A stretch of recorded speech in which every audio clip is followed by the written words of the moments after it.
Hey everybody, GoPro guy, Summertime Ken here, and this is just a little video to show you what I have in my tackle box to go bass fishing. Some hints and just kind of a guide to what you need, all the gear that you're going to need to go fishing, of course, outside your rod and reel and boat, however you're planning on getting around the lake or river.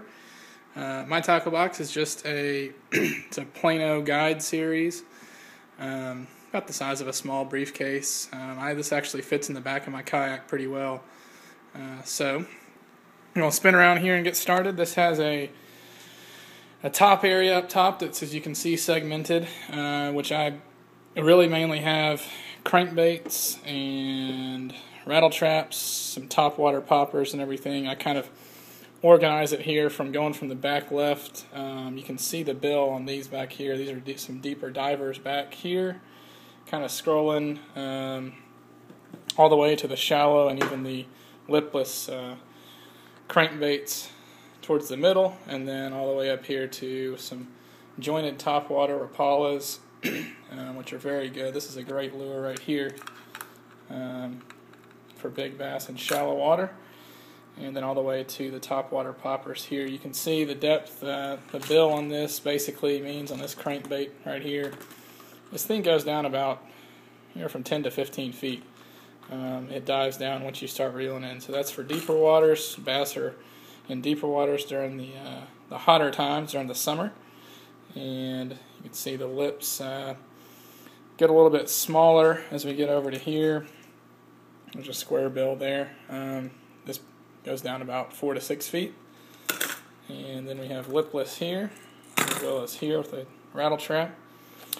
Some more jointed. Like I said, these jointeds are just excellent for not necessarily top water. They do have a little bill on them here, but they go down about 1 to 3 feet.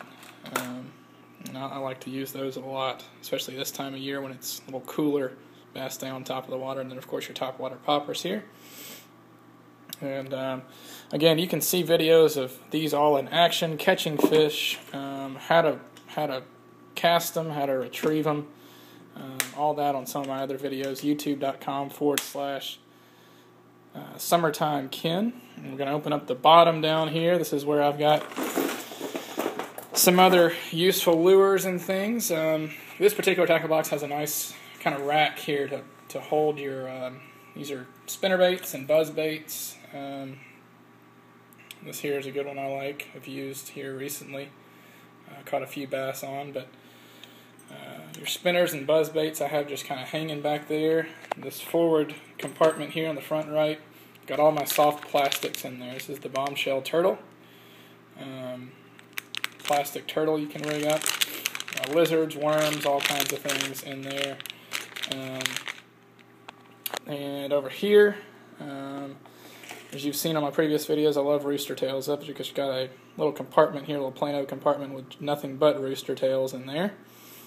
Down below I've got hooks, weights, anything you need to rig up the plastics over here. Texas rig, Carolina rig, anything like that. And of course always good to carry at least one pair of pliers in case you lose them out there on the lake. I've done that many times in the kayak, but a couple of pairs of pliers. I just have a pair of scissors in there to cut line or anything, and then of course sunscreen in the back. And that should be about all you need, assuming that you do have a rod and reel and line on it to get started in terms of bass fishing. Now again, this is for bass mainly. If you're fishing for trout, anything else, you're probably going to have a little bit different of a setup. But that's what I have used. Like I said, it's a decent size, this tackle box, this Plano tackle box. Get it for about $20-25. Fits right in the back of my kayak. Obviously fits in any bass boat too. I just don't have one. Fish out of a kayak, but works great for me. These little compartments are excellent too for if I do some creek fishing and small river fishing. A lot of times I'll just take some of these and load them up with some smaller lures that I use for creeks and small rivers for crappie and smaller bass, and just take these instead of taking the big one if I'm doing creeks. But for the lake, I put all this stuff in here and load it up in the kayak and get going. I'll show you a video coming up later as well of kind of how I rig my kayak for going out to the lake. And for now, that's been a review of kind of what I have in my tackle box. Hope it was helpful. Thanks.